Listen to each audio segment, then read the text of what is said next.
Mais remontons quelques années en arrière. Encore un peu plus loin, quand les Égyptiens s'installèrent sur les bords du Nil. Bien avant, ils découvrent la numérotation. Ils partent du simple principe de 1 à 10 en comptant les doigts de la main.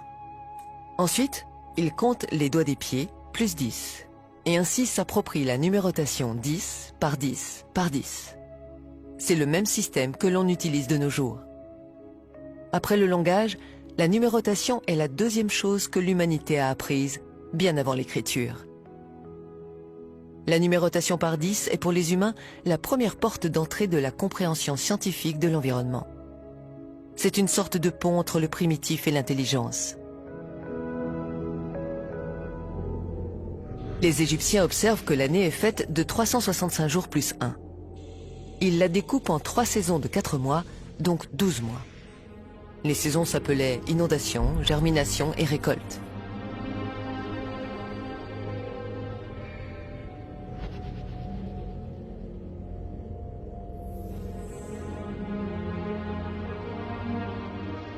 Au fil des années, ils observaient un phénomène étrange.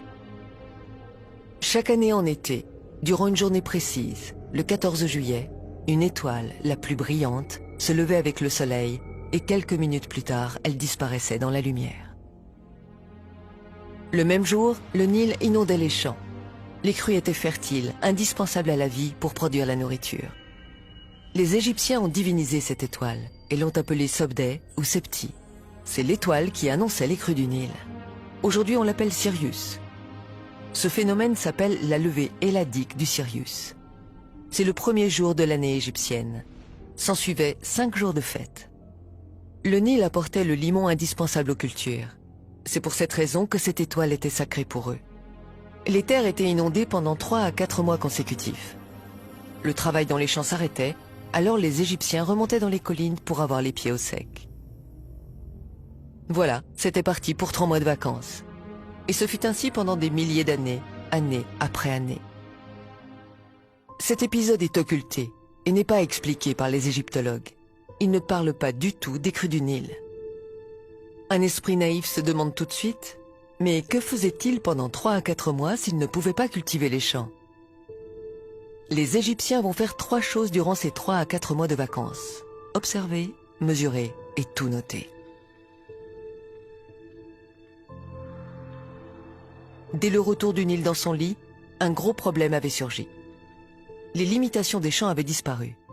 Il fallait alors retracer les limites des champs de chaque paysan et commencer à semer au plus vite. Et il fallait les retracer correctement pour éviter les disputes.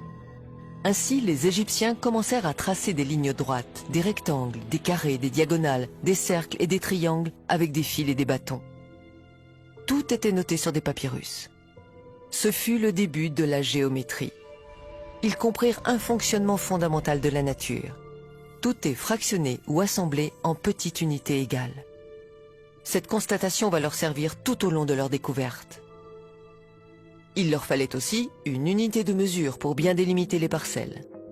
C'est bien de faire de la géométrie, mais il faut mesurer les lignes. Ils pensent au pied du roi. La longueur du pied du roi peut être utilisée comme étalon. Cet étalon sera multiplié et distribué dans tout le royaume. Ils essayèrent les pieds, les bras, les jambes, les coudes du roi, mais il y avait un problème. Cette unité n'était pas fixe. Le problème était réglé pendant son règne, mais tous les rois n'avaient pas la même taille. Le roi suivant voudrait sûrement qu'on utilise son pied ou son coude par jalousie. Dans les collines, en attendant le recul du Nil, les Égyptiens réfléchissaient et cherchaient une solution au problème. Il fallait que cette unité de mesure ait une longueur fixe dans le temps, si possible, qu'elle ne change jamais. Ils observèrent la taille de différents végétaux, celle des fruits, des graines, tout objet y passa. Mais tous ces objets n'avaient pas de taille fixe. Par exemple, si on arrosait bien une graine, l'année suivante, sa taille changeait. Et sur des longues distances, la différence devenait vite importante. Tout d'un coup, ils ont eu l'idée de mesurer l'eau. Oui, l'eau douce du Nil. Ils mesurèrent une goutte et ensuite une autre. Elles avaient toutes la même taille. Du bas Nil jusqu'au haut Nil, les gouttes avaient la même taille. Ils remarquèrent que la taille de la goutte d'eau ne changeait pas année après année. C'est génial. Les Égyptiens ont trouvé l'unité unique. Le diamètre de la goutte d'eau sur une surface imperméable, comme du granit ou de l'alabastre, est constant. Il mesure 1 centimètre. Aujourd'hui, une vidéo incroyable dans laquelle vous allez plonger au cœur de la première étape du projet Serapeum. Oula.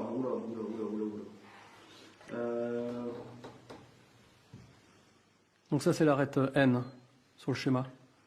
Est-ce que les Égyptiens connaissaient le mètre ou pas? J'en sais rien.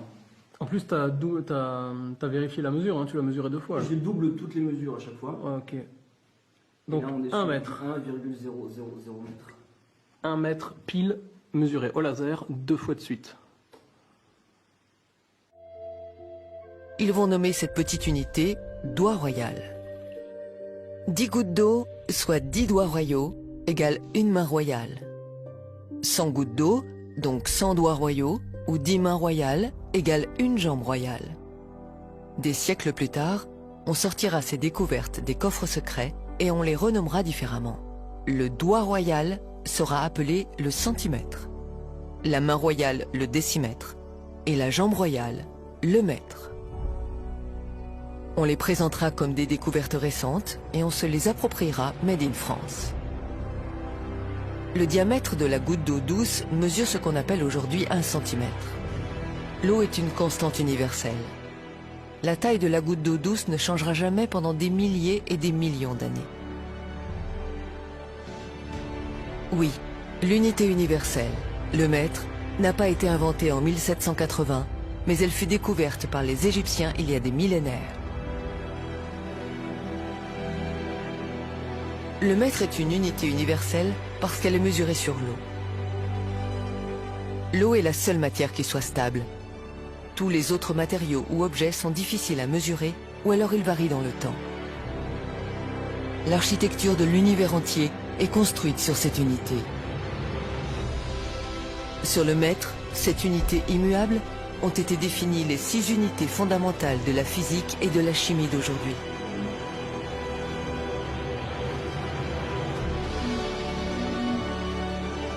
L'ampère, le Celsius, la mole, la candela, la seconde et le kilogramme. Donc, tout.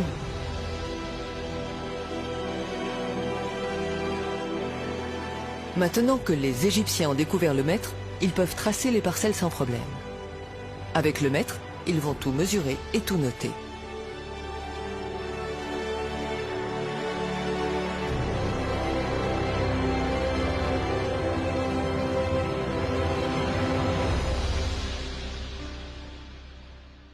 Ils prennent un disque de diamètre d'une jambe royale et l'entourent d'un fil. Ils déroulent le fil et le mesurent. Le périmètre du disque fait 3 jambes royales et 14 doigts royaux, soit 314 doigts royaux. Un disque de diamètre 10 déroulé correspond à 31 unités et à 4 sous-unités. Un disque de diamètre 1 correspond à 3 unités et à 14 sous-unités. Un chiffre ressort à chaque fois. 314, 31,4, 3,14. Ils pensent que ce chiffre est important. Ce chiffre, c'est le pi, 3,14. Les Égyptiens connaissaient avec précision le pi bien avant Archimède. De cette expérience, ils vont aussi déduire le système décimal. Ils découpent le disque en 6, le mesurent sur la jambe royale, le mètre. Ils obtiennent le chiffre 52 cm et 36 sous-unités, millimètres. Ils le notent et pensent que ceci est important. Au fil de leurs observations, ils constatent que le volume d'une sphère représente 52,36% du volume d'un cube.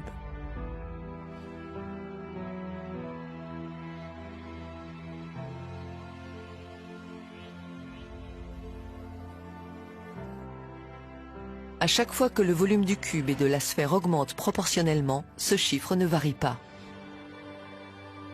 Ils viennent de découvrir l'une des constantes universelles les plus importantes gardées secrètes, le 52,36. Par 2 fois, dans les volumes et dans les formes, ce chiffre est partout. Ils ont conclu que ce chiffre est sacré.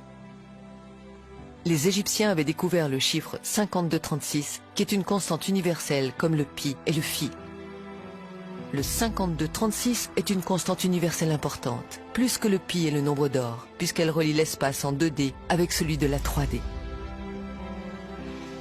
Maintenant, comment utiliser ce chiffre unique? Ils posèrent un bâton sur la jambe royale, le mètre, qui est divisé en 100 unités. Ils coupèrent le bâton pour qu'il fasse 52 doigts royaux et 36 sous-unités. La coudée royale était née. La coudée royale vaut 52,36 gouttes d'eau, c'est-à-dire 52,36 cm. À partir de ce moment-là, toute l'Égypte aura pour étalon une constante universelle, la constante royale. La coudée royale égyptienne, telle qu'elle est présentée dans les musées, 28 doigts ou 7 paumes, est incompréhensible. Elle est déguisée de façon à ce que le peuple ne comprenne pas l'origine de cette coudée.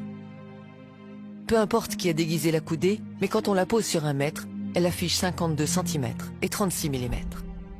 Elle devient une constante universelle. Elle prend tout son sens. Ils inventent une autre mesure, la moitié du mètre moins 5 mm, appelée la coudée royale babylonienne. Ils utiliseront ces deux étalons, et le mètre restera caché.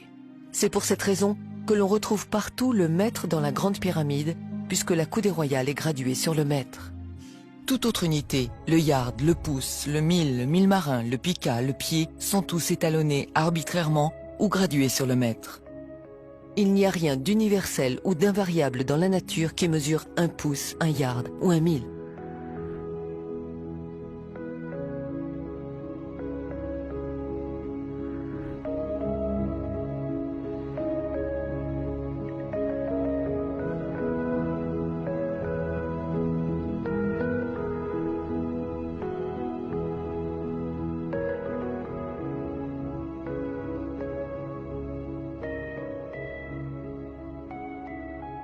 Empiriquement, les Égyptiens vont aussi découvrir le nombre d'or.